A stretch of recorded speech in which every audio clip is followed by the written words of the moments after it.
الله أكبر الله أكبر الله أكبر الله أكبر الله أكبر الله أكبر لا إله إلا الله الله أكبر الله أكبر ولله الحمد الله أكبر كبيرا والحمد لله كثيرا وسبحان الله بكرة وأصيلا لا إله إلا الله الله أكبر الله أكبر ولله الحمد إن الحمد لله نحمده ونستعينه ونستغفره ونعوذ بالله من شرور أنفسنا وسيئات أعمالنا من يهده الله فلا مضل له ومن يضلل فلا هادي له وأشهد أن لا إله إلا الله وحده لا شريك له وأشهد أن محمدًا عبده ورسوله أما بعد فإن خير الحديث كتاب الله وخير الهدي هدي محمد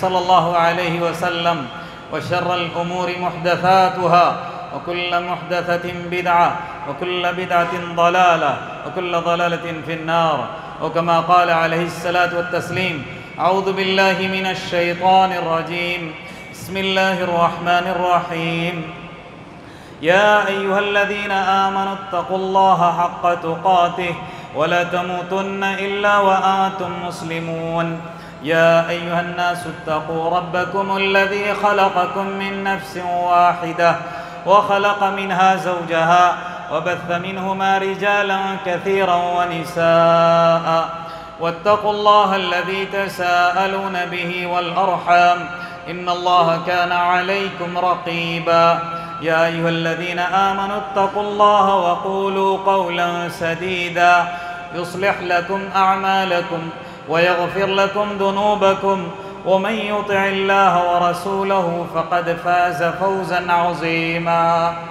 وقال الله عز وجل في موضع آخر إن إبراهيم كان أمة قانتا لله حنيفا ولم يكن من المشركين شاكرا لعنمه اجتباه وهداه إلى صراط مستقيم وآتيناه في الدنيا حسنة وإنه في الآخرة من الصالحين رب اشرح لي صدري ويسر لي أمري واحلل عقدة من لساني يفقهوا قولي ربي زدني علما سبحانك لا علم لنا إلا ما علمتنا إنك أنت العليم الحكيم ربي يسر ولا تعسر وتمم بالخير حاضرین عید الاضحیٰ، اسلامی ماں و بہنوں اور میرے پیارے پھول جیسے بچوں، بغیر کسی تمہید کے میں خطبہ عید الاضحیٰ کا آغاز کرنے جا رہا ہوں۔ سب سے پہلے اللہ تبارک و تعالیٰ کا اس بات پر میں مشکور ہوں، شکر گزار ہوں کہ اللہ تبارک و تعالیٰ نے مجھ کو اور آپ کو پھر ایک مرتبہ عید الاضحیٰ کی یہ ساعت مبارک نصیب فرمائی۔ اللہ تبارک و تعالیٰ کرے یہ عید الاضحیٰ میرے لیے، آپ کے لیے، عالم اسلام کے لیے خیر و برکت کا باعث بنائے، امن و سکون کا ذریعہ بنا دے، اور خصوصاً غیر مسلمین کے لیے ہدایت کا ذریعہ بنا دے، آمین یا رب العالمین۔ میں نے خطبہ مسنونہ کے بعد آپ حضرات کے سامنے سورۃ النحل کی ایک دو آیات آپ کے سامنے بطور عنوان تلاوت کیا ہے۔ آج کے انشاءاللہ اس خطبہ عید الاضحیٰ کے اندر جس موضوع پر مجھے آپ حضرات کے سامنے گفتگو کرنی ہے وہ ہے ابراہیمی نسبت۔ ہم سبھی جانتے ہیں الحمدللہ آج عید الاضحیٰ ہے، آج عید الاضحیٰ ہے، اور اس عید کی مناسبت حضرت ابراہیم علیہ السلام سے بہت ہی گہری ہے۔ جب بھی اس عید کا ذکر ہوتا ہے حضرت ابراہیم علیہ السلام تمام کی زبان پر ہوتے ہیں۔ کبھی کوئی ان کی جو سیرت ہے اس پر گفتگو کرتا ہے، کبھی کوئی ان کے واقعات، کبھی کوئی ان کے قربانیاں جو ایثار ہیں، اللہ کے خاطر جو قربانیاں انہوں نے پیش کی ہیں، ضرور کوئی نہ کوئی اس عید کے موقع پر اس کا تذکرہ کرتا ہی رہتا ہے۔ آج کے بھی انشاءاللہ اس خطبے کے اندر مجھے آپ کے سامنے حضرت ابراہیم علیہ السلام سے میری اور آپ کی یعنی کہ امت مسلمہ کی جو نسبت ہے اس کے تعلق سے کچھ باتیں عرض کرنی ہے۔ یہ آیت جو میں نے آپ کے سامنے بطور عنوان پیش کی، اللہ تبارک و تعالیٰ نے اس آیت کریمہ کے اندر حضرت ابراہیم علیہ السلام کی چند صفات کا ذکر کیا ہے۔ اللہ تبارک و تعالیٰ نے فرمایا ان ابراہیم کان امہ، ذرا غور کریں اس جملے پر۔ اللہ تبارک و تعالیٰ نے فرمایا کہ حضرت ابراہیم علیہ السلام کان امہ، ایک امت۔ اس کے معنی ہم امام کے بھی لے سکتے ہیں، پیشوا کے بھی لے سکتے ہیں، لیکن بہت سارے مفسرین نے کان امتن سے کہا ہے یہ تنہا امت تھے، یہ تنہا امت تھے، یعنی ان کا تقوی تنہا امت کے برابر، ان کی اطاعت تنہا امت کے برابر۔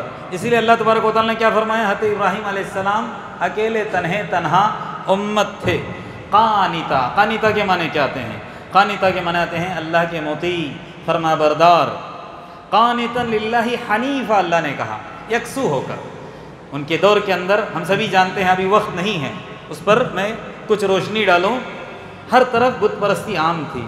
ان تمام بت پرستی سے بیزار ہو کر، یکسو ہو کر اللہ کی طرف رجوع کرنے والے، اللہ کے مطیع اور فرما بردار۔ آگے اللہ نے فرمایا وَلَمْ يَكُ مِنَ الْمُشْرِكِينَ، آپ نے کبھی شرک نہیں کیا، اللہ کے ساتھ کبھی بھی کسی کو ملایا نہیں۔ وَلَمْ يَكُ مِنَ الْمُشْرِكِينَ، ابراہیم علیہ السلام مشرکین میں سے نہیں تھے۔ شاکرا لِأَنْعُمِهِ، اللہ کہتا ہے اللہ نے جو نعمتیں ان کو عطا کی تھی اس پر وہ ہمیشہ اللہ کے مشکور تھے، شکر گزار تھے۔ اور اللہ تبارک و تعالیٰ فرماتا ہے اجتباہ، اللہ نے آپ کو چن لیا تھا، اللہ نے آپ کو منتخب کیا تھا۔ وہداہ، اور راہ راست، سیدھا راستہ اللہ تبارک و تعالیٰ نے آپ کو بتایا تھا اور اس پر ثابت قدم بھی رکھا تھا۔ وہداہ الی صراط مستقیم، کہتا اللہ تبارک و تعالیٰ صراط مستقیم کی طرف اللہ نے ان کی رہنمائی کی اور اس پر وہ ثابت قدم رہے۔ اور آگے اللہ نے فرمایا وآتیناہ، ہم نے ان کو عطا کیا۔ کیا عطا کیا؟ فی الدنیا حسنہ، دنیا کی بھلائیاں، وَإِنَّهُ فِي الْآخِرَةِ مِنَ الصَّالِحِينَ، اور آخرت کے اندر بھی نیکوکار ہی رہیں گے۔ یہ جو آیتیں میں نے آپ کے سامنے پیش کی، اس آیات کے اندر جو آخری جو آیتیں ہیں اس میں کیا کہا اللہ تبارک و تعالیٰ نے؟ حضرت ابراہیم علیہ السلام واحد ایک ایسی شخصیت جن کو اللہ تبارک و تعالیٰ نے دنیا کے اندر بھی سربلندی عطا کی اور آخرت کے اندر بھی ان کے لیے سرخروئی اور کامیابی ہے۔ ایک مرتبہ حدیث کے اندر آتا ہے اللہ کے رسول صلی اللہ علیہ وسلم کے ایک صحابی نے آپ سے مخاطب ہو کر، کس سے؟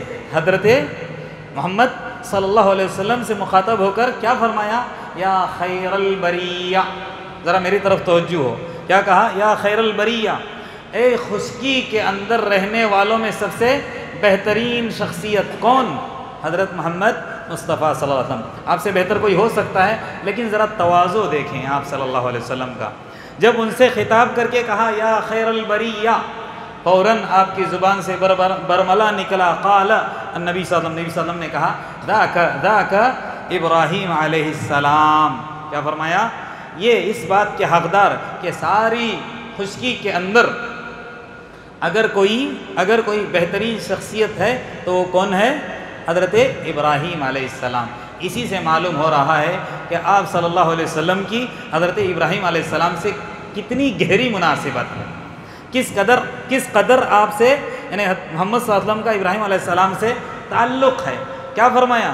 جبکہ حقیقت میں تمام رسولوں کے سردار ہونے کے باوجود آپ کا تواضع دیکھیں، آپ کو جو خطاب ملا تھا اس کا صحرا کس کے اوپر باندھ دیا؟ حضرت ابراہیم علیہ السلام۔ کیوں؟ اس لیے کہ وہ ابو الانبیاء ہے، جد امجد ہیں۔ اور ایک سنیے کہ اللہ تبارک و تعالیٰ نے دنیا کے اندر ان کو تو یہ سربلندی اور سرخروئی اور کامیابی عطا کی، لیکن آخرت کے اعتبار سے اگر ہم دیکھتے ہیں، حدیث کے اندر آتا ہے اللہ کے رسول نے فرمایا یحشر الناس، کل قیامت کے دن، روز قیامت، لوگ جمع کیے جائیں گے۔ لوگ کیا کیے جائیں گے؟ جمع کر دیے جائیں گے۔ کس حالت کے اندر؟ حفاتن عراتن غرلا، ننگے پیر، ننگے بدن، غیر مختون۔ جس طرح ماں کے پیٹ سے بچہ دنیا کے اندر آتا ہے تو کیا ہوتا ہے؟ غیر مختون، ایسے قبر سے اٹھائے جائیں گے۔ لیکن وہاں پر بھی اللہ تبارک و تعالیٰ اپنے انبیاء کرام کو لباس پہنائے گا، لباس فاخرہ۔ لیکن ان تماموں میں سب سے پہلے اگر کسی کو لباس عطا کیا جائے گا تو وہ کون ہوں گے؟ حضرت ابراہیم علیہ السلام۔ اللہ کے رسول اللہ کا جملہ سنتے ہیں، وَأَوَّلُ مَن يُكْسَى، سب سے پہلی شخصیت جن کو لباس قیامت کے دن عطا کیا جائے گا ابراہیم علیہ السلام ہوں گے۔ کون ہیں؟ ابراہیم علیہ السلام۔ عید الاضحیٰ ہے، آج عید کا دن ہے، ایسے موقع پر حضرت ابراہیم علیہ السلام کو یاد کرنا بے حد ضروری ہے۔ وہ اس اعتبار سے کہ میں اور آپ کون ہیں؟ امت مسلمہ ہیں، اور ہم جو دنیا کے اندر آئے ہیں، یوں کہیں تو غلو نہ ہوگا حضرت ابراہیم علیہ السلام کی دعا کے نتیجے میں۔ ابراہیم علیہ السلام اور اسماعیل علیہ السلام نے مل کر دعا کی تھی، حضرت ابراہیم علیہ السلام نے دعا کی تھی۔ وہ دعا کیا ہے؟ ربنا وجعلنا مسلمین لک۔ کیا دعا کی؟ اے ہمارے رب، کیا کہا؟ ربنا وجعلنا، ہم کو بنا دے، مسلمین، اپنی طرف بھی نسبت کر رہے ہیں اور اپنے بیٹے حضرت اسماعیل علیہ السلام کی طرف، اے اللہ مجھ کو اور میرے بیٹے کو تیرا کیا کر دے؟ مسلمین کا مطلب اطاعت گزار بنا دے، فرما بردار بنا دے۔ اور آگے کیا فرمایا؟ وَمِن ذُرِّيَّتِنَا مُسْلِمَةً لَكَ، اور ہماری ذریت میں سے ایک امت پیدا کر جو کیا ہونی چاہیے؟ مسلمۃ لک، تیری مطیع اور فرما بردار۔ حضرت ابراہیم علیہ السلام سے لے کر محمد صلی اللہ علیہ وسلم تک کئی انبیاء کرام دنیا کے اندر آئے، کئی انبیاء کرام مبعوث کیے گئے، لیکن حضرت محمد صلی اللہ علیہ وسلم جو کہ آخری نبی ہیں، یہ بھی حضرت ابراہیم علیہ السلام کی اولاد میں سے ہیں، اور حضرت ابراہیم علیہ السلام کی دعا کے نتیجے میں جو خطاب ملا امت مسلمہ کا، وہ کس کو ملا؟ محمد صلی اللہ علیہ وسلم کی امت کو۔ ان کی بعثت کے نتیجے میں آج ہم کیا کہنا ہے؟ امت مسلمہ، یعنی ہمارا جو ظہور ہوا ہے یہ صرف اور صرف کس کی دعا کے نتیجے میں؟ حضرت ابراہیم علیہ السلام کی دعا کے نتیجے میں۔ اور ایسے موقع پر ان کو یاد کرنا بے حد ضروری ہے۔ ایک اور نسبت ہے ان سے ہماری، وہ کیا ہے؟ قرآن کہتا ہے، کیا کہتا ہے؟ اتبعوا ملت ابیکم ابراہیم، تم سارے کے سارے اتباع کرو، کس کی؟ ملت ابیکم ابراہیم، تمہارے ابا ابراہیم علیہ السلام کی ملت کو۔ اس سے کیا معلوم ہوا؟ حضرت ابراہیم علیہ السلام ہمارے روحانی باپ بھی ہوئے، حضرت ابراہیم علیہ السلام ہمارے روحانی باپ، اور ہم سارے کے سارے ابراہیم علیہ السلام کی روحانی اولاد ہوئے۔ اس اعتبار سے کیونکہ حضرت محمد صلی اللہ علیہ وسلم کے دادا ہیں، کون؟ حضرت ابراہیم علیہ السلام، دادا پر دادا نے آگے نسل جا کر جڑتی ہے، اور اللہ کے رسول صلی اللہ علیہ وسلم ہمارے تماموں کے روحانی باپ ہیں۔ جیسا کہ آپ کی گھر والیوں کو کیا خطاب ملا ہے؟ امہات المؤمنین۔ جب اللہ کے رسول صلی اللہ علیہ وسلم کی ازواج ہماری مائیں ہیں تو حضرت محمد صلی اللہ علیہ وسلم ہمارے کیا ہوئے؟ روحانی باپ، اور ان کے دادا کون؟ حضرت ابراہیم علیہ السلام۔ اس اعتبار سے وہ کیا ہوئے ہمارے؟ یہ ایک نسبت ہے، کس کی؟ اس امت مسلمہ کی حضرت ابراہیم علیہ السلام کے ساتھ۔ اور ایک بات سن لیجیے، اللہ تبارک و تعالیٰ نے دنیا کے اندر کئی انبیاء کا نزول کیا، بہت سارے نبی دنیا کے اندر آئے، اور اللہ نے قرآن کے اندر سب کی اتباع کرنے کا حکم دیا ہم کو۔ تمام نبیوں کی مانو، تمام نبیوں کی اتباع کرو، ان کی شریعت کو تم مانو، کہا گیا ہے کہ نہیں؟ لیکن حضرت محمد صلی اللہ علیہ وسلم کے علاوہ اگر کسی نبی کا نام لے کر یہ کہا گیا ہے کہ ان کی اتباع کرو تو وہ کون ہے؟ حضرت ابراہیم علیہ السلام۔ خالی مجھ کو اور آپ کو امت مسلمہ کو ہی نہیں، حضرت محمد صلی اللہ علیہ وسلم کو بھی اللہ تبارک و تعالیٰ نے بذریعہ وحی کیا کہا؟ وَأَوْحَيْنَا، ہم نے وحی کی، کس کی طرف؟ الیک، یعنی کہ آپ کی طرف، یعنی حضرت محمد صلی اللہ علیہ وسلم کی طرف، ان اتبع، آپ اتباع کرو، کس کی؟ ملت ابراہیم، ابراہیم علیہ السلام کی ملت کی، حنیفاً۔ یہاں پر بھی یہی جملہ آیا ہے، یکسو ہو کر، تمام جتنے بھی معبودان باطل ہے اس سے بیزار ہو کر، یکسو ہو کر تم کو کیا کرنا ہے؟ ابراہیم علیہ السلام کی ملت کی پیروی کرنا ہے۔ یہ تو حضرت محمد صلی اللہ علیہ وسلم کے لیے ہوا۔ اسی آیت کے اندر کیا کہا گیا؟ فَاتَّبِعُوا مِلَّةَ ابراہیم، ہم سے بھی خطاب ہے کہ آپ لوگ بھی کیا کرو؟ ابراہیم علیہ السلام کی ملت کی اتباع کرو۔ یہ تو قرآن کہتا ہے۔ اللہ کے رسول صلی اللہ علیہ وسلم کی تعلیمات پر غور کریں، بس 4-5 منٹ لوں گا اور زیادہ وقت نہیں لوں گا انشاءاللہ، ہوں گے نہیں، توجہ میری طرف ہونی چاہیے، توجہ میری طرف ہونی چاہیے۔ اللہ کے رسول صلی اللہ علیہ وسلم کی تعلیمات اگر آپ میں سے کوئی برابر آپ صلی اللہ علیہ وسلم کی تعلیمات پر نگاہ رکھے ہوئے اور اس پر عمل پیرا ہے تو معلوم ہوگا صبح شام کی ہم دعائیں پڑھتے ہیں کہ نہیں؟ صبح شام کی دعا کے اندر ایک دعا ہے، اللہ کے رسول نے ہم کو یہ تعلیم دی، وہ کیا ہے؟ اصبحنا علی فطرت الاسلام، ہم نے صبح کی فطرت اسلام پر، وعلی کلمۃ الاخلاص، وعلی کلمہ اخلاص پر ہم نے، وعلی دین نبینا محمد صلی اللہ علیہ وسلم پر ہم نے صبح کی، ہمارے نبی محمد صلی اللہ علیہ وسلم کے دین پر۔ آگے کیا کہا گیا ہے؟ یعنی کہ محمد صلی اللہ علیہ وسلم کی ابراہیم علیہ السلام سے، امت مسلمہ کی ابراہیم علیہ السلام سے کیسی نسبت ہے، اور ایسا موقع آئے اور ہم آپ کو یاد نہ کریں، یہ بالکل کیا ہو جائے گا؟ آپ کی شان کے اندر نقص اور کمی ہو جائے گی۔ تو کیا کہا جا رہا ہے یہاں پر؟ وَعَلَى مِلَّةِ أَبِينَا ابراہیم، صبح شام کی، یہاں تو میں نے اصبح نہ کہا، شام کا لفظ آتا ہے تو امسینا، اسی جملے کو مجھ کو اور آپ کو کیا کرنا ہے؟ دہرانا ہے، صبح کے وقت اصبحنا، شام کے وقت امسینا۔ اسی طرح ایک اور نسبت ہے، وہ نسبت کیا ہے؟ ہمارا قبلہ خانہ کعبہ ہے کہ نہیں؟ ہم سبھی اسی طرف رخ کر کے کیا کرتے ہیں؟ نماز پڑھتے ہیں۔ حقیقت میں اگر دیکھا جائے وہ قبلہ ابراہیمی ہی ہے۔ خانہ کعبہ ویسے تو طوفان نوح کے بعد سارا کا سارا بالکل کیا ہو گیا تھا؟ ڈھا دیا گیا تھا، منہدم ہو گیا تھا، اس کی پوری نشانیاں ختم ہو گئی۔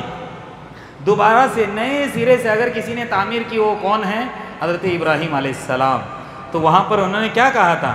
وَإِذْ يَرْفَعُ إِبْرَاهِيمُ الْقَوَاعِدَ، جب پائے اٹھا رہے تھے، یعنی کہ تعمیر کر رہے تھے اللہ کا اگر خانہ کعبہ، تو کیا کہتے ہوئے؟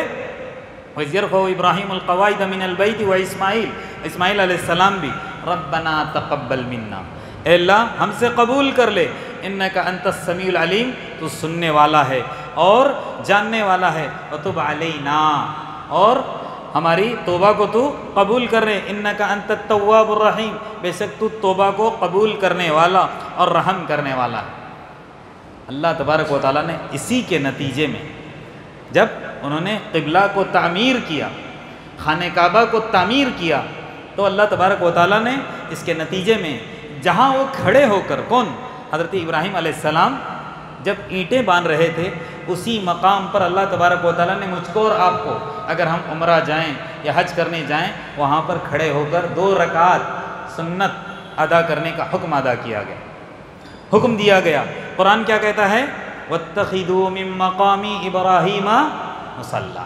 آج حاجی ہیں لاکھوں کی تعداد میں، وہ طواف کرنے کے بعد جو پہلا عمل ان کو کرنا ہے صحیح کرنے سے پہلے، وہ کیا ہے؟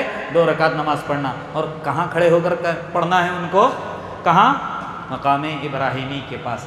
اس کے علاوہ بہت ساری نسبتیں ہیں، وقت ناکافی ہے، پھر کبھی انشاءاللہ موقع ملے گا اس پر روشنی ڈالی جائے گی۔ اب میں اپنی بات کو ختم کرنے سے پہلے چند باتیں قربانی کے تعلق سے ہدایات کے طور پر اور چند آداب آپ لوگوں کو بتا کر اپنی بات انشاءاللہ ختم کروں گا۔ سب سے پہلے آج عید کا دن ہے، بہت ساروں کو، جس کو بھی اللہ تبارک و تعالیٰ نے استعداد دی ہے، بہت ساروں نے ارادہ کیا ہوگا، جانور لے کے آئے ہوں گے قربانی کا، جن کا ارادہ ہے، سب سے پہلے اپنی نیتوں کو درست کرنا ہے مجھ کو اور آپ کو۔ ہمارا مقصد کیا ہونا چاہیے قربانی سے؟ اللہ کی رضا۔ اس سے پہلے پچھلے ہفتے آپ کے سامنے تفصیلاً بات آ چکی ہے۔ تو ہمارا سب سے پہلا مقصد کیا ہونا چاہیے قربانی کا؟ اللہ کی رضا، نام و نمود دکھاوا بالکل نہ آنے پائے۔ ہم اپنے نفس کو، اپنے جذبات کو مار لیں کہ قربانی مجھ کو اور آپ کو کرنا ہے کس کے لیے؟ اللہ کے لیے، تبھی جا کر ہمارا جو جانور ہم ذبح کریں گے وہ اللہ کی بارگاہ میں قبول ہوگا، ورنہ ہمارا گوشت، خون، یہ سب چیزیں اللہ تبارک و تعالیٰ کو مطلوب نہیں ہے۔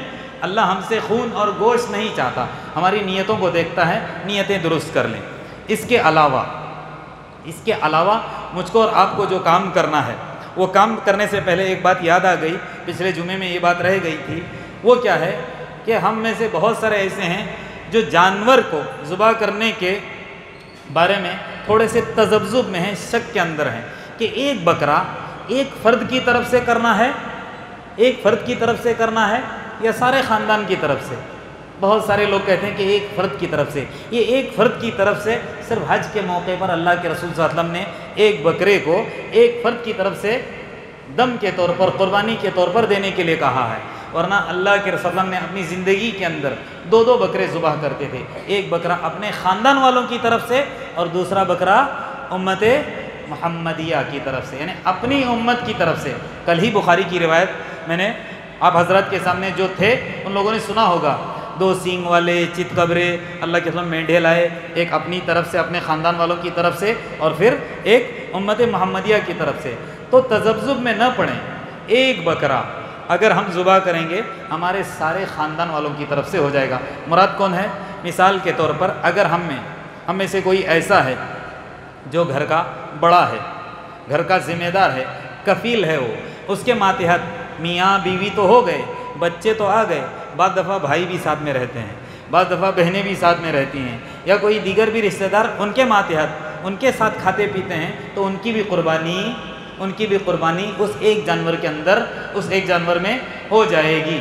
پھر الگ الگ جانور لانے کی ضرورت نہیں ہے، ایک بکرے کے اندر سب کی طرف سے ہو جائے گا۔ لیکن اگر یہی معاملہ 3-4 بھائی ہیں، سب کے الگ الگ گھر ہیں، تب تو کیا کرنا پڑے گا؟ سب کو اپنے اپنے فیملی کی طرف سے الگ سے ذبح کرنا پڑے گا۔ ایک بات ہے، اس کے علاوہ ہدایت کے طور پر جب ہم آداب یہ اس ذہن کے اندر رکھیں، ہمیشہ ہم جب قربانی کریں سب سے پہلا جو ہم کو عمل کرنا ہے وہ بسم اللہ، کیونکہ قرآن کیا کہتا ہے؟ وَلَا تَأْكُلُوا، مت کھاؤ، مِمَّا لَمْ يُذْكَرِ اسْمُ اللَّهِ عَلَيْهِ وَإِنَّهُ لَفِسْقٌ، اللہ کہتا ہے بغیر اللہ کے نام کے ذبح کیا ہوا جانور اس کو فسق قرار دیا، یعنی کہ وہ حلال نہیں ہوتا۔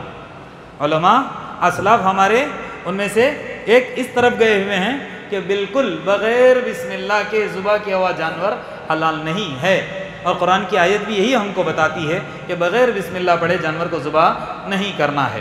نیت بھی بتا دوں، اللہم ھذا منک ولک، ہم خود اپنا جانور ذبح کر رہے ہیں، فتقبل منی منا، ہماری طرف سے۔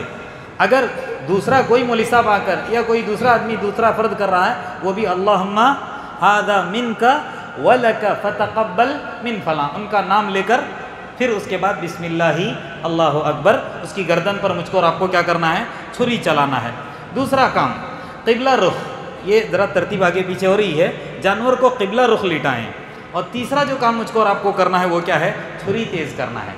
چھری دھاردار ہونی چاہیے، اگر چھری کے اندر تیزی نہ ہو تو ذبح کرتے وقت ہو سکتا ہے کہ جانور کو تکلیف ہو، اس لیے اللہ کے رسول نے کہا ہے کہ فَأَحْسِنُ الْقِتْلَ فَأَحْسِنُ الذِّبْحَ کا لفظ آتا ہے۔ ابھی موقع نہیں حدیث کو تفصیل سے آپ کے سامنے پیش کروں، تو ہم کو کیا کرنا ہے؟